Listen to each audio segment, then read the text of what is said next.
দেখুন, সাইদি সাহেবের একটা বক্তব্য আমি শুনেছি। তিনি একটা সাক্ষাৎকারে বলেছিলেন যে তিনি দেখেছেন ইসলামী রাষ্ট্র প্রতিষ্ঠা করার জন্য যে জনবল দরকার, যে কাজকর্ম দরকার, উনি সেটা জামাতের মধ্যে পেয়েছিলেন।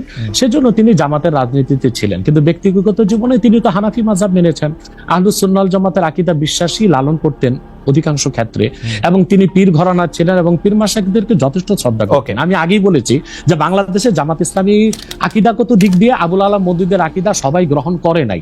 দক্ষিণ চট্টগ্রামে যারা জামাতের নেতা আমির, তারা আমাদের সাথে দক্ষিণ চট্টগ্রাম, আচ্ছা, এই ব্যাপারে আপনার বক্তব্য পরিষ্কার। আমি এই ব্যাপারে আবার উত্তরবঙ্গে যারা জামাতের নেতা, তারা লামাযহাবী, তারা মাযহাবী মানেন না। সেজন্য আমি বলেছি আবুল আলাম মওদুদী তিনি কোনো ইমাম ছিলেন না, তিনি ছিলেন রাষ্ট্রচিন্তক, দার্শনিক। তো তিনি একটা ইসলামী একটি শরিয়া রাষ্ট্র কায়েমের জন্য তিনি যে রাজনৈতিক দর্শন দিয়েছিলেন সেটা জামাত নিয়েছে। কিন্তু আবুল আলাম মওদুদীর আকীদায় যথেষ্ট ত্রুটি ছিল, সেটা আগেও বলেছি, এখনো বলছি। এবং জামাত ইসলামী যেহেতু ডেমোক্রেসির চর্চা করে, তাদের সাথে আমার যাওয়ার প্রশ্নই আসে না। তবে আমি আবারও বলছি, চরমনাই হোক, জামাত হোক, মজলিস হোক, তারা সবাই মিলে অ্যালায়েন্স করে সংসদে একটা বিরাট সংখ্যক প্রতিনিধিত্ব দল নিয়ে থাকুক, এটা আমি চাই।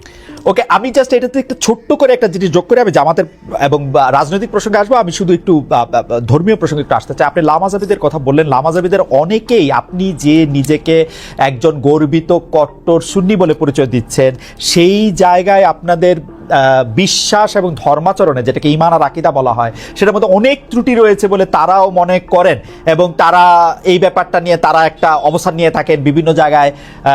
এমনকি মসজিদের ক্ষেত্রে আলাদা করে ঘোষণা দিচ্ছেন যে এটা হচ্ছে ঠিক এইভাবে পড়ার মসজিদ, এইটা এইভাবে নামাজ পড়ার জিনিস। এই ব্যাপারটাকে আপনি কিভাবে ডিল করেন? মানে এটা কি আপনার কাছে কি মনে হয়?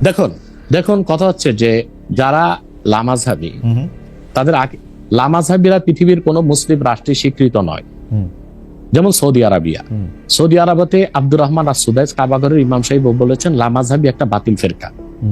সেখানে হাম্বলি মাযহাব চর্চা করা হয় এবং সেখানে কোরআন সুন্নাহ মোতাবেক চলার স্বাধীনতা দিয়েছে সৌদি সরকার। এবং রাষ্ট্রীয় অধিক মাসালার ক্ষেত্রে সৌদি সরকার হাম্বলি মাযহাবের মত নিয়েছে এবং ইমাম আবু হানিফার হানাফি মাযহাব থেকে মত নিয়েছে। যেমন শাফি, মালিকি, হাম্বলি তিন মাযহাবে বেনামাজি যদি মুসলিম হয় তাকে মৃত্যুদণ্ড দিতে হবে। কিন্তু ইমাম আজমের মাসালা হচ্ছে যে না, যদি কেউ মুসলিম পরিচয় দেয়, অমুসলিম নামাজ পড়বে না, এটাই স্বাভাবিক। মুসলিম যদি পরিচয় দেয় আর সে নামাজ না পড়ে, তাকে বেত্রাঘাত করা যাবে। এই ক্ষেত্রে সৌদি সরকার হানাফি মাযহাবটা নিয়েছে। লামাযহাবী হচ্ছে সে কোনো মাযহাব মানে না। মূলত এটা ইংরেজদের এই ফিতনাটা তৈরি করে গেছে ইংরেজরা। পৃথিবীতে 200 বছর আগে লামাযহাবী বলে কোনো মত বা ফেরকা ছিল না, সালাফি নামে কোনো দল ছিল না, আহলে হাদিস নামে কোনো দল ছিল না। আমরা তো আহলে হাদিস কারা? যারা হাদিসের অনুসরণ করে। হানাফি মাযহাবের চেয়ে বেশি হাদিসের অনুসরণ কোনো মাযহাবী করে না। দ্বিতীয় হচ্ছে, আপনি যদি বলেন তারা বলে আমার ত্রুটি আছে আমার বিশ্বাসে আকীদা, আমি বলবো চোরের মার বড় গলা। আমি তো বাংলাদেশেই আছি, তো আমি তো তাদেরকে ডক্টর আসাদুল্লাহ গালেব লামাযহাবীদের মধ্যে একজন ভালো স্কলার এবং ভালো আলেম বলে জানি। ওনার ছেলে একদিন আমার সাথে দেখা করেছে ঢাকা এয়ারপোর্টে, বলেছে যে আপনারা নিজেদের মধ্যে গালিগালাজ না করে একটু কি বসা যায় না? আমি তাকে বলেছি তোমার আব্বাকে বলো, উনি জ্ঞানী মানুষ এবং খুব ভদ্র। আসাদুল্লাহ গালেব সাহেব উগ্রপন্থী নন, তিনি খুবই ভদ্রভাবে কথাবার্তা বলেন এবং তিনি জ্ঞান রাখেন। আমি বলেছি তোমার আব্বাকে বলো লামাযহাবীদের স্কলারদের সাথে আমরা বাহাস দরকার নেই, তাতে তো ঝগড়া হয়, আমরা সংলাপে বসতে পারি, দেখি আমরা কোন দলটি কোরআন সুন্নাহ মোতাবেক চলি, এটা আমাদের মধ্যে সংলাপ হতে পারে। এবং আমি আবার আপনাকে বলছি, ইসলামের মৌলিক বিশ্বাসের ক্ষেত্রে আহলে হাদিস লামাযহাবীরাও কিন্তু আমাদের সাথেই আছে। কিন্তু পার্থক্যটা কোথায়? পার্থক্যটা হচ্ছে যেমন মাযহাব মানবো কি মানবো না, কিংবা আমলীগত দিক থেকে কিছু আকীদাগত পার্থক্য আছে। আমলী দিক দিয়ে বেশি পার্থক্য।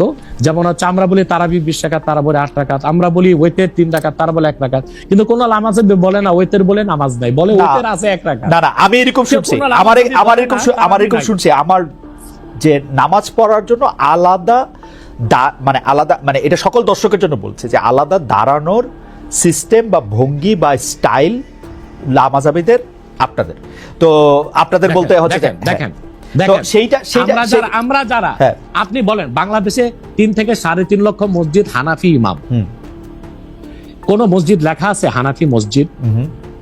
কিন্তু বাংলাদেশের যে 200-100 লামাযহাবীদের মসজিদ আছে সেখানে তারা লিখে রাখছে আহলে হাদিস মসজিদ। তা বোঝা যাচ্ছে আহলে হাদিস মসজিদে আহলে হাদিসরাই ঢুকবে। তো বৈষম্য তো তারাই করছে, তারাই কিন্তু প্রমাণ দিচ্ছে তারা একটা ফেরকা।